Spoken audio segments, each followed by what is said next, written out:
¿Qué tal, amigos de Cron Vanguardia Laboral? Nos encontramos en otra entrevista más, ahora para salud, y estamos en un danzón por la diabetes, el corazón y los niños, aquí en la jardín del danzón, con la doctora Andrea, quien nos va a hablar sobre este padecimiento, pues que es uno de los más problemáticos de nuestro país, ¿no? Correcto, es un verdadero problema de salud. Comentábamos que cerca de 14 millones de mexicanos tienen esta enfermedad y, como sabemos ya, no solamente afecta al páncreas, sino también al corazón y a los riñones, y hace que todos nuestros mexicanos tengan desenlaces de salud no favorables. Incluso también hay personas que tienen que dejar de trabajar por las consecuencias tan graves de esta enfermedad. ¿Cuáles son las principales consecuencias o qué es lo que genera la diabetes? Claro, el exceso de azúcar en el cuerpo lo primero que hace es que le dice a nuestro cerebro que necesitamos tomar más agua y necesitamos comer más, ¿sí? Entonces estos pacientes en un principio empiezan a tomar más agua, tienen más apetito, les sabe mejor la comida, entonces se sienten muy bien. Pero esto a la larga hace que siga muy arriba el nivel de azúcar en el cuerpo y que se vayan afectando otros órganos. Causa daño en las arterias, en los vasos muy chiquititos que tenemos en el cuerpo, y empieza a causar daño en los riñones, en el corazón, en las extremidades inferiores. Las personas tienen estas famosas úlceras del diabético, que eso también hace que tengamos muchas incapacidades laborales, que tengamos que recurrir a nuestra familia para que nos ayuden a cuidarnos. Y cuando ya tenemos una enfermedad renal crónica, por ejemplo, una insuficiencia cardíaca, son pacientes que ya necesitan terapias más avanzadas como diálisis, ya no pueden trabajar, que se cansan mucho de hacer actividades diarias. Entonces es una enfermedad que empieza lento y muy silencioso, pero si la dejamos sola, va a llegar a desenlaces muy graves en los pacientes. ¿Hay un punto de quiebre, por ejemplo, en la alimentación, cuando se empiezan a cambiar las azúcares naturales por las sacarosas saturadas, los aceites y todo eso? ¿O va generándose por una degeneración del consumo? Es correcto. De hecho, lo mejor que podemos consumir es lo más natural. El azúcar natural es buena en moderación.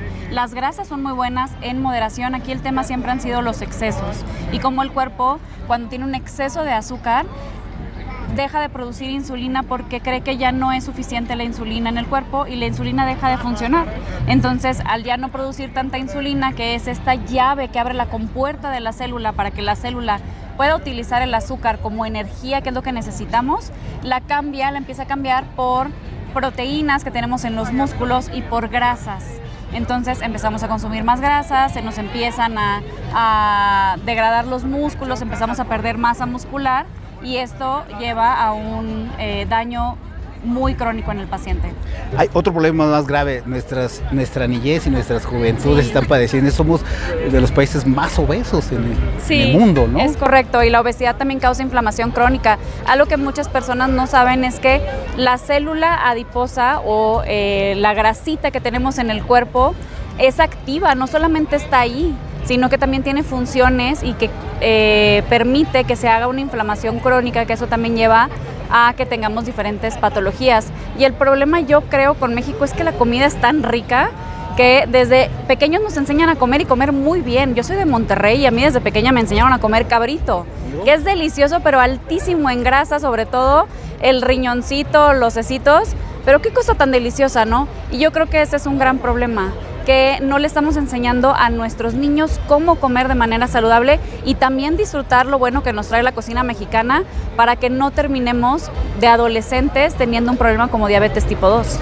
Ahora, la cuestión de la empresa, por ejemplo, hay algunos contratos colectivos de trabajo que tienen el comedor como prestación y que tienen un nutriólogo. Desafortunadamente, pues no todos tienen la capacidad económica para poder dar ese beneficio a los trabajadores. ¿Qué recomiendas en esa cuestión? Escoger bien nuestros alimentos, tratar de, por ejemplo, no duplicar carbohidratos. Si ya estoy comiendo tortillas, pues no echarle arrocito o no pasta, o si prefiero una pasta así muy deliciosa con mi proteína, pues no agarrar el pan, el bolillo. Entonces tratar de disminuir la cantidad de carbohidratos que comemos durante el día y nuestras porciones. Siempre tenemos la capacidad de decir, oye, ¿sabes qué? Es mucha pasta, voy a comerme nada más la mitad, o voy a reducir un poco esta cantidad, voy a reducir la cantidad de arroz que estoy consumiendo, la cantidad de tortillas, de totopos, de pancito, incluso la cantidad de proteínas también la podemos disminuir, y eso sí queda en nosotros. Las cantidades sí son elección de cada uno de nosotros. Pero sería benéfico un comedor por cada centro Claro, de por empresa. supuesto, no, eso sería lo ideal. Y ahí podríamos también tener un gran cambio en la salud poblacional si las empresas tomaran un poquito más de conciencia de la salud de sus colaboradores. En Boehringer Ingelheim, que es la empresa para la que yo tengo el gusto de trabajar, tenemos una nutrióloga que nos arma los menús de los comedores todos los días con base en la cocina mexicana. Tenemos platillos balanceados que nosotros podemos elegir todos los días para poder nutrirnos y hacer mejor nuestro trabajo y cuidando también nuestra salud. ¿El estrés qué tanto influye en este padecimiento? Mucho. El estrés crónico causa también un aumento de cortisol en el cuerpo, que el cortisol en un inicio nos ayuda a detener esta inflamación crónica que tenemos por el exceso de azúcar y otros factores, pero a la larga el exceso de cortisol en el cuerpo empieza a dañar también a los órganos, empieza a dañar también a los riñones, empieza a dañar también al hígado, entonces a la larga se vuelve deleterio, algo que se supone que nos debe de ayudar, nos empieza a hacer mucho daño.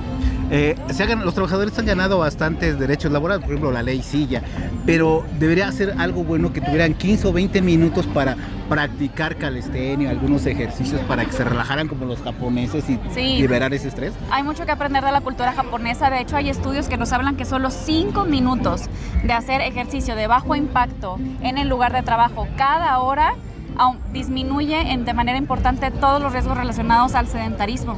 No tiene que ser mucho tiempo.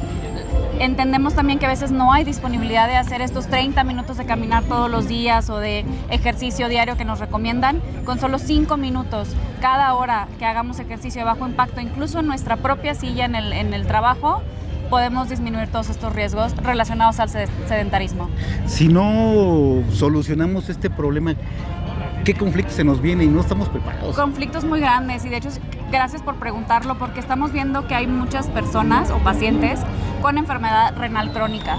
Algo que no vemos de la enfermedad renal crónica es que para poder nosotros dializar un paciente se utilizan muchos litros de agua y la verdad es que el agua es un recurso valiosísimo ahorita, entonces que un paciente con diabetes llegue a tener enfermedad renal crónica, que tenga un desenlace que necesite diálisis, nos está tomando pero miles de litros de agua a la población y a nuestros recursos naturales. En algún punto vamos a batallar para que estos pacientes reciban el tratamiento que necesitan. Entonces necesitamos llegar temprano al diagnóstico, no solo para prevenir que el paciente tenga estas enfermedades que lo aquejan y que el paciente tenga una mala calidad de vida, pero también para preservar todos nuestros recursos naturales. Estadísticas hay, por ejemplo, cuántos trabajadores son incapacitados por esta enfermedad y lo que se deriva.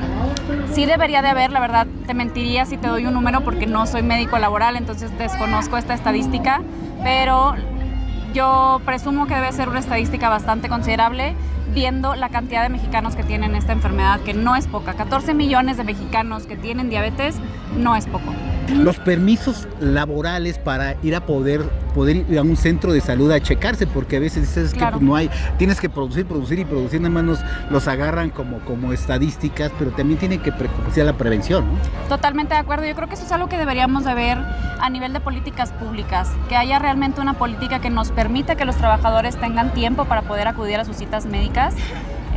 Sé que el IMSS propuso citas por la noche para los trabajadores que no pueden acudir durante la mañana. Creo que es un paso interesante para la disponibilidad de estas citas, pero es algo que deberíamos de todos como sociedad pedirles a nuestros alcaldes, a nuestros senadores, que nos ayuden con la disponibilidad, porque si les estamos pidiendo que vayan con el médico, pues hay que darles la oportunidad, ¿no?